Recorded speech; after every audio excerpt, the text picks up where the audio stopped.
আসসালামু আলাইকুম।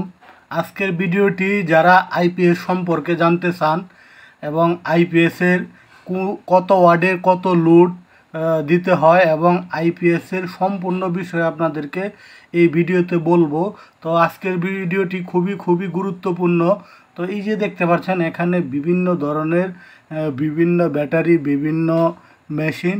তো আজকে আপনাদেরকে আমি যে আইপিএসটি দেখাবো, এই যে এখানে দেখতে পাচ্ছেন এটা আইপিএসের মেশিন, এটা ক্যাচিং। তো 3.5 কেবি আইপিএসের একটি মেশিন সেট করে এবং সংযোগ করে সম্পূর্ণ এই ভিডিওতে দেখাবো। তো এখানে যে মেশিনটা দেখতে পাচ্ছেন এটা হলো আইপিএসের ব্যাটারির একটি ক্যাচিং এবং মেশিন এখানে সেট করব। তো এই যে ক্যাচিংটি দেখতে পাচ্ছেন, এই ক্যাচিংটিতে 4টি ব্যাটারি সেট করা যায়। তো দেখেন এটা নিচে 2টি, উপরে 2টি, এখানে 4টি ব্যাটারি একসাথে সেট করা হয়। তো ব্যাটারিটি সেট করলে উপর থেকে কিন্তু সম্পূর্ণ সেটিংয়ের পর বোঝাই যায় না যে এটার ভিতরে 4টি ব্যাটারি আছে। তো এই যে 4টা ব্যাটারি প্যারালালে কানেকশন করতেছি আমরা।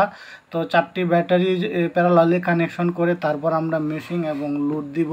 তো এই যে মেশিনটি, এটা হলো আমার 3.5 কেবি মেশিন, 4টি ব্যাটারি, 150 এম্পিয়ারের ব্যাটারি।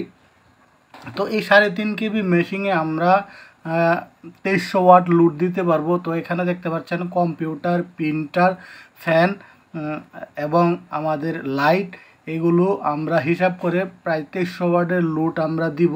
তো এখানে দেখতে পাচ্ছেন যে বিদ্যুতের যে ওয়ারিংগুলা আমাদের এখানে মূল যে ফ্যানের লাইন, লাইটের লাইন, তারপরে পাওয়ার সকেট, এগুলো আমরা বিদ্যুৎটাকে বাদ দিয়ে আমরা বাহিরে টেনে দিব। এই যে হলুদ তার দেখতে পাচ্ছেন, হলুদ তার দিয়ে আমরা সব কয়টা রুমে টেনে দিব, অর্থাৎ 2300 ওয়াট লোড আমরা ক্যালকুলেশন করে দিব। এখানে দেখতে পাচ্ছেন একটা ফ্যান, এখানে আবার একটি লাইট, এখানে আরেকটি প্রিন্টার, এখানে একটি কম্পিউটার। তো আমরা মোট হিসাব করে আমরা 2300 ওয়াট লোড দিতে পারবো। তো 2300 ওয়াট লোড কেন দিব? একটা 3.5 কেবি মেশিনে 2300 ওয়াট আপনি সর্বোচ্চ দিতে পারবেন, কারণ 2300 ওয়াট দিলে আপনি ভালো একটা ব্যাকআপ পাবেন। তো আমরা চেষ্টা করব 2300 ওয়াটের 2200 থেকে 2250 লোড দিতে। তো সব লোড, যেহেতু আমাদের সব লোড একসাথে ব্যবহার হয় না, এই জন্য আমরা এতটুকুই দিব। তো এই যে এটা হলো আমাদের মিয়াকো ব্র্যান্ডের একটি ক্যাচিং। এটার একটা বিশেষত্ব হলো, দেখেন এই যে ব্যাটারিটা সেট করার পর বাহিরে কিন্তু ব্যাটারির যে আউটলাইনটা, এখানে দেখেন খুবই সুন্দরভাবে কানেক্টর দিয়ে দেওয়া আছে। তো এই যে কানেক্টরের মধ্যে আমরা কিন্তু এখান থেকে আউটপুট বাহির করব এবং ইনপুট দিব মেশিনের। সম্পূর্ণ কিন্তু এই ক্যাচিংয়ের ভিতরে ব্যাটারি বসানোর পর কিন্তু দেখেন খুবই সুন্দর এবং চমৎকার দেখা যায়। আর এটার একটা বিশেষত্ব হলো, এই ক্যাচিংটা আপনি একাই বহন করতে পারবেন। কারণ হলো এটার ক্যাচিংয়ের নিচে 4টি চাকা দেওয়া থাকায় আপনি একাই যে কোনো স্থানে ক্যারি করতে পারবেন। তো দেখেন এটা হলো ভালো একটা দিক। আর এটার জন্য দেখেন এই যে ক্যাচিংটি, এটার দুটো দিকেই কিন্তু আলো বাতাস যাওয়ার জন্য ভালো একটি সুন্দর সিস্টেম করা আছে। তো এই যে পাওয়ার বোর্ডগুলো দেখতে পাচ্ছেন, মূলত আমরা এই পাওয়ার বোর্ডে আমাদের আইপিএসের লাইনগুলো টেনে দিব। এখান থেকে আমাদের কম্পিউটার, প্রিন্টার ব্যবহার হবে। আর এই যে আমাদের লাল কালো তার দেখতে পাচ্ছেন, এগুলা দিয়ে আমরা মেশিনের মূল পাওয়ার টানবো। আর আইপিএসের যে আউটপুট, এটা আমরা হলুদ তার দিয়ে টানবো। তো এই যে দেখতে পাচ্ছেন হলুদ তারগুলো, এখানে আমাদের 4টি রুম, 4টি রুমে প্রতি রুমে একটি লাইট, একটি ফ্যান এবং একটি কম্পিউটার, একটি 2 রুমে 2টি কম্পিউটার, 2টি প্রিন্টার ব্যবহার করব।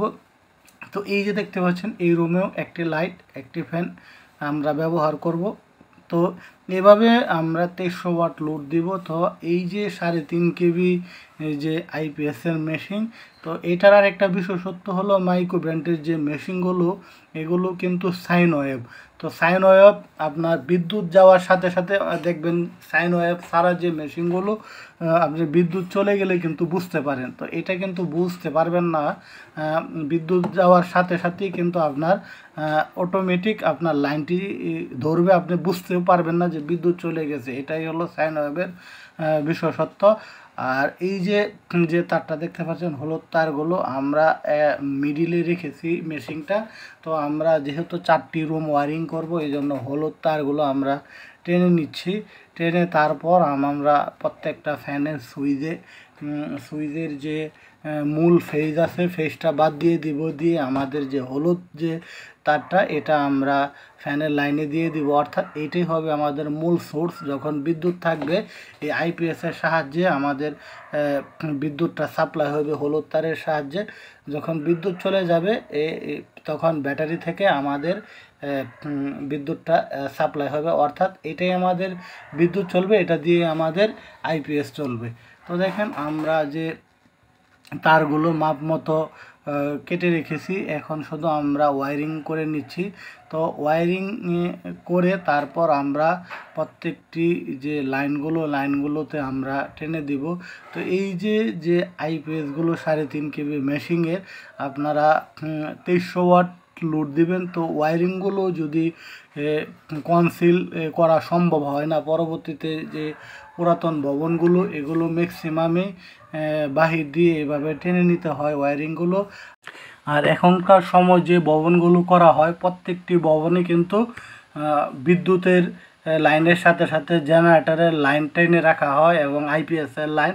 তো আপনি চাইলে এখনকার যে ভবনগুলো এগুলোর এসডিবি লাইনে সরাসরি যে তারটাতে আপনি জেনারেটর অথবা আইপিএসের লাইনে কিন্তু আপনি আইপিএস দিয়ে একটা সার্কিট ব্রেকারের লাইন দিলে সম্পূর্ণ ফ্লোরে বা রুমে চলে যাবে। তো এটা হলো নতুন ভবনে এখন কিন্তু এই ধরনের সিস্টেমগুলো করে। আর এই ভবনটা যে ওয়ারিং দেখতে পাচ্ছেন বা ম্যাক্সিমাম পুরাতন ভবনে যদি আপনারা এই ধরনের আইপিএস এর কাজ করেন, অর্থাৎ আইপিএস সেটিং করতে যান, তখন দেখবেন যে এইচডিবি লাইন থাকে না।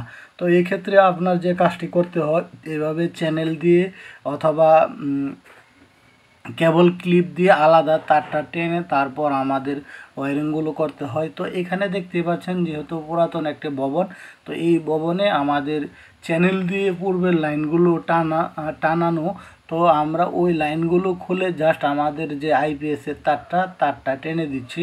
টেনে দিয়ে তারপর এই যে লাইট দেখতে পাচ্ছেন, এই যে সুইচ দেখতে পাচ্ছেন, এই লাইটের সুইচ এটা আর রেগুলেটর, এখানে আমরা জাস্ট আমাদের আইপিএসের লাইনটা টেনে দিচ্ছি। তো এই যে দেখেন আমার কিন্তু আইপিএসের লাইন পেয়ে গেল। আর এই যে লাইট এটাও আমার আইপিএসের লাইন পেয়ে গেল। অর্থাৎ আমাদের যে বিদ্যুতের সোর্সটা আমরা ডিসকানেক্ট করে আইপিএসের লাইনটা ঢুকিয়ে দিয়েছি। তো এখানে দেখতে পাচ্ছেন যে আমার মেশিনটা আমাদের ব্যাটারি ক্যাচিংয়ের উপর বসিয়ে দিয়েছি।